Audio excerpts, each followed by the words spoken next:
¿Cómo fue la entrada del mercado ecuatoriano en el mercado chino? La negociación diplomática para el ingreso en la OMC.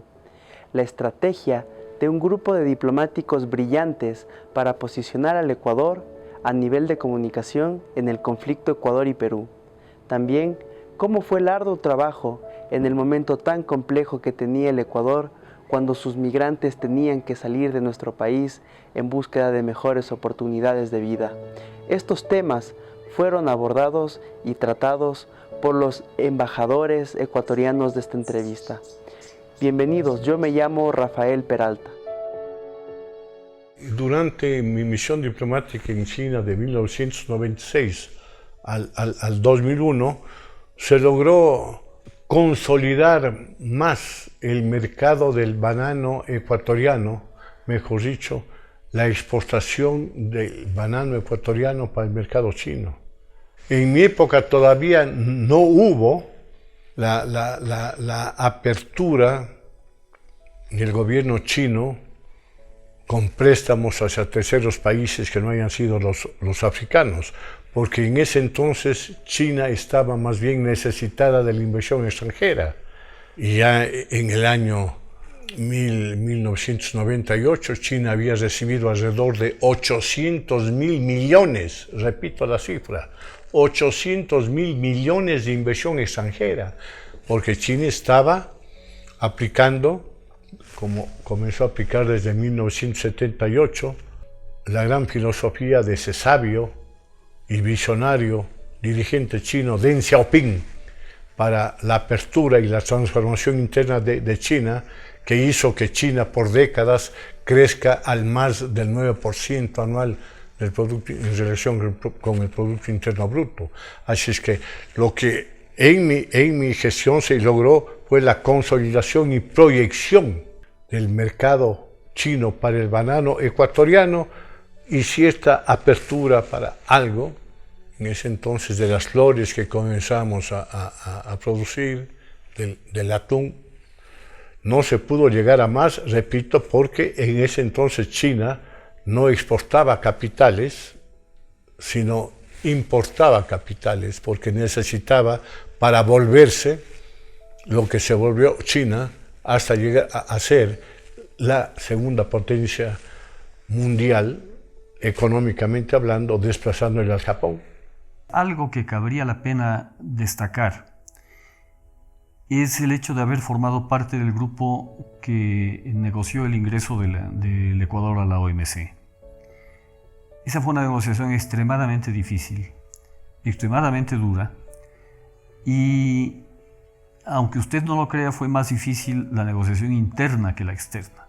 Una de las características que tiene la OMC y su sistema de solución de diferencias es que cada país es un voto. Aquí no hay país grande ni hay país pequeño. Hay un miembro frente a otro miembro. Nosotros teníamos que pelear por el tema banano largo. Se peleó largo con Europa, con la Unión Europea. Ya se puede imaginar el desbalance que existe entre la Unión Europea y un país como el Ecuador. Pero sin embargo, dentro de las reglas de OMC éramos uno contra uno. Y ese uno contra uno hizo que en los diversos paneles sobre banano, el Ecuador salga triunfante una y otra vez.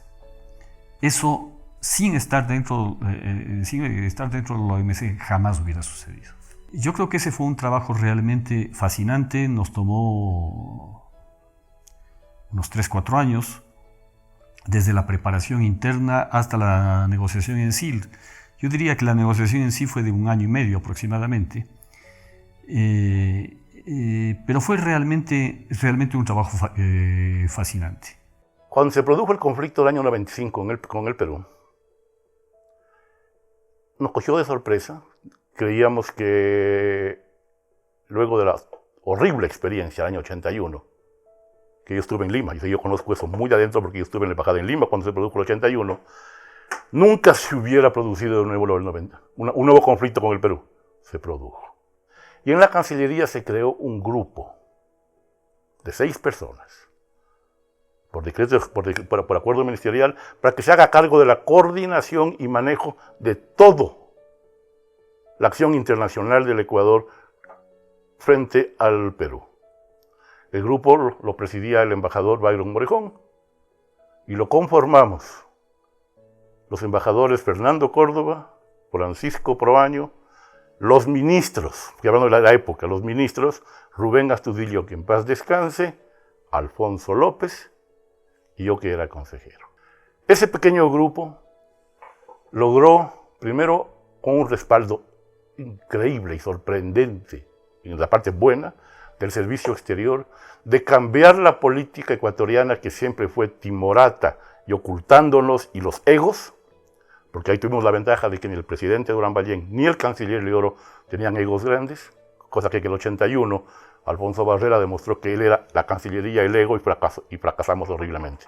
Y logramos hacer que todas las embajadas hablen, presenten la posición del Ecuador, que por primera vez era conocida, y logramos posicionar la versión ecuatoriana en todo el mundo. Logramos superarlo al Perú. Si usted ve los diarios de esa época, se hablaba de cómo el Ecuador le ganó la guerra informática al Perú. Militarmente nunca pudimos haberle ganado. Imposible, o sea, eso es disparate quien diga que le ganamos la guerra al Perú. Simplemente logramos detenerlo al Perú a tiempo a que nos expulse de los puestos donde estaba en el Ecuador. Eso lo hicimos nosotros, con una campaña internacional sorprendente. Abrimos al Ecuador al mundo, logramos que las Fuerzas Armadas nos respalden, y ahí sí hay que reconocer, nos respaldó, y trajimos a toda la prensa mundial que vea el conflicto desde el Ecuador. Diseñamos un programa en el cual venía el periodista, aquí se le ponía transporte, sea helicóptero, carro, jeep, lo que sea, se le ponía un diplomático al lado para que colabore con él, sin interferir en su derecho de opinar libremente hacia el mundo. Y eso hizo que en el contexto internacional el Ecuador posicionó por primera vez su posición territorial. Es uno de los actos más importantes de la diplomacia ecuatoriana que no se lo habla, porque ya ganó el tema de que ganamos la guerra militarmente, los grandes héroes. Pero lo que pasó de verdad fue que ganamos la guerra informática, de comunicación, de presencia, que logró impedir que el Perú avance y luego nos abrió el camino para una negociación correcta de paz definitiva. El tema que más ocupó mi tiempo, mis energías y produjo mi angustia, Guatemala, donde llegaban aproximadamente 2 barcos pesqueros por semana que salían del Ecuador en las barbas de las autoridades de mar, de la marina, de puerto, en condiciones criminales. Barcos con capacidad para 6 tripulantes iban hasta 200 personas. Y nadie hacía nada, decía nada. El inmigrante era una papa caliente que preferían ignorar.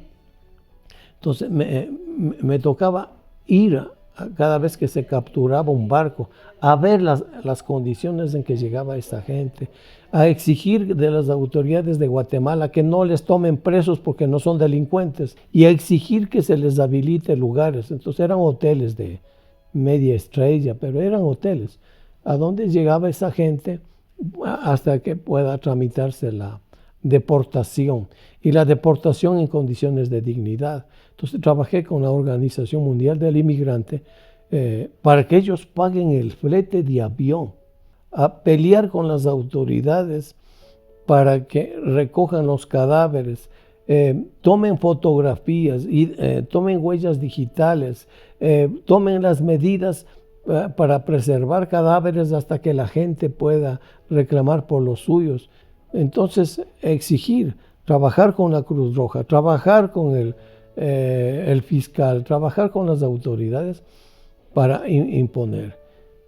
Hacer visitas a los hoteles donde estaban confinados los ecuatorianos, conversar con ellos y decirle, el funcionario, yo soy funcionario de Estado, de nuestro país.